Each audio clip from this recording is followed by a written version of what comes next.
Welcome to Tuesday Tips, where each week we will send you our best tip, trick, strategy for remote learning. This week, I issued a challenge to the eLearning team. In 30 seconds or less, please demo your very best or favorite tip or trick. Let's see how they did. Hi everyone, my 30-second tip is drag and drop calendar due date adjustments for assignments. So you see your assignments in your Canvas calendar view. You can grab onto that assignment and change the due date as easy as that. If you have any restrictions on the availability of the assignment, you'll get an error message saying that so that you can go in and edit that assignment availability. But otherwise, this is all you have to do to change the due date on your assignments. Hi, Todd Edwards here. I want to talk to you a little bit about some ideas for online teaching. And for me, the two big themes, two big ideas I try to keep in mind as I'm generating assignments and constructing my online course are providing students with chance to share their voice and hear each other's voices, and opportunities for interactivity and interaction amongst the students. So I'm going to share with you three examples. The first is the simplest. It's called "What's Going On? How are you doing?" It's a Canvas discussion post. And literally the whole point of it is to provide students with the opportunity to share news, thoughts, concerns, get things off their chest, learn about challenges that are going on in their life, in their courses, things that they're interested in. It's a wellspring of information for me to craft assignments and to just keep in touch with my students. It's remarkable how much I learn about student challenges through this. Second thing is podcasts. We use these a lot to provide students with opportunities to share their voice. Here's an assignment from a class I taught recently where they share vivid descriptions, dialogue, describing a moment that played a pivotal role in their development as a teacher. And what we did was used the software called Anchor to have students record these indelible moments.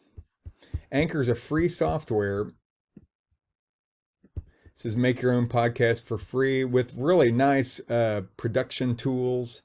This particular student told a story about her experiences as a language arts teacher. It's really awesome software. Third example are book club meetings. In one of the courses I taught, we gave students a menu of different books that they could read together in book club groups of 3 to 5 members each. Students signed up for these book clubs. They met once a month. And something that was interesting is this was all done online. So here's an example of the assignment itself. Here's some different books they had the opportunity to read.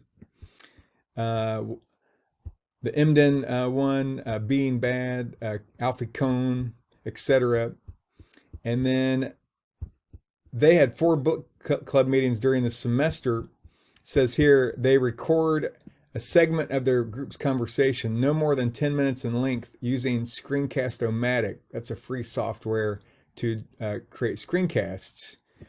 And then the video highlights their development as critical thinkers, knowledgeable practitioners, mindful listeners, and humble learners. Oh, student-centered teachers as well. And then they uploaded the video to Canvas. So let me show you an example of this.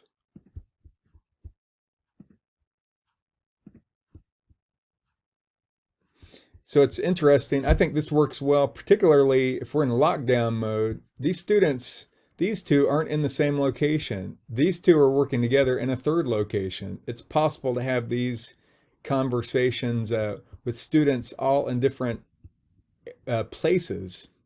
And let me just show you a little snippet. Could you guys hear it talking? Just like a word. Yeah, and Dr. Mack, I think, he one time was talking about his field or his student teaching experience and how like this is important is like the student teacher interaction, because we do talk about sometimes like building relationships with our students, but like creating a classroom where our students. So you get the idea of that, right? And so these are just some examples of ways I've tried to provide students with a chance to share their voice, interact with one another, using online tools. Thank you very much.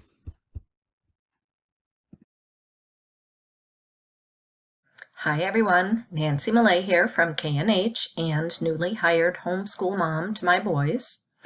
To make Canvas sites more organized and less confusing for students, I like to create weekly modules to chunk content, assignments, discussions, and quizzes, starting with an overview on a page with a video, and then stack their tasks in chronological and stepwise order. Then I hide the redundant tabs like assignments, discussions, etc., using these steps I've outlined so that the students can go through their coursework only through modules. And voila! Thanks for listening. I made this reusable module template that shows an overview, objectives, learning resources, and a list of assignments. If you'd like to use this, you can click on Commons on the left-hand side of Canvas. That'll open up this interface where you type in my last name and search, and then select Reusable Module Template Overview.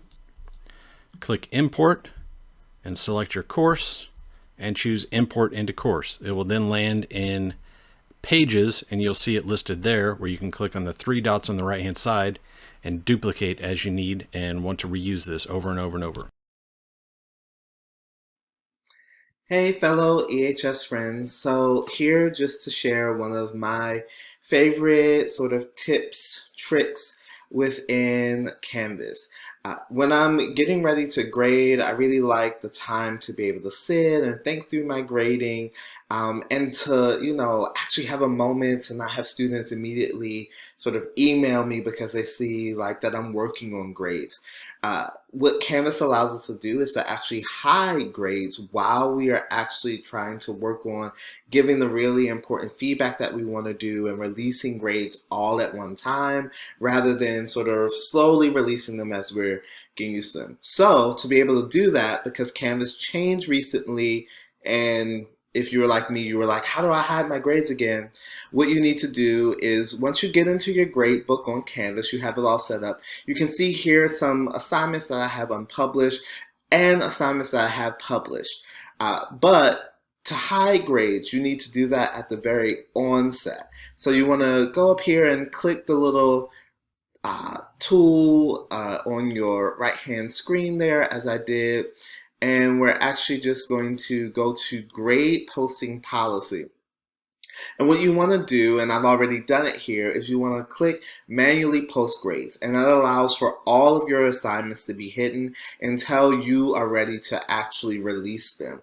When you want to release grades, you would click these three dots here. You see they're not there if you don't hover over them. So you want to click these three dots, and then you want to go down to the grade posting policy for the assignment where you want to release grades. One of the other ways that you can do that, I'm not going to demonstrate that here, is that if you actually go into the assignment itself, so if you open it to the assignment page, then you open up the speed grader, it will show you if the assignment is hidden or not. And you just want to click that unhide button. It's a little eye. You want to click that when you're ready to release grades. It's another way to kind of check and make sure, is this actually hidden? That's all I wanted to share with you all today. Hope you all are enjoying moving to Canvas. Thank you.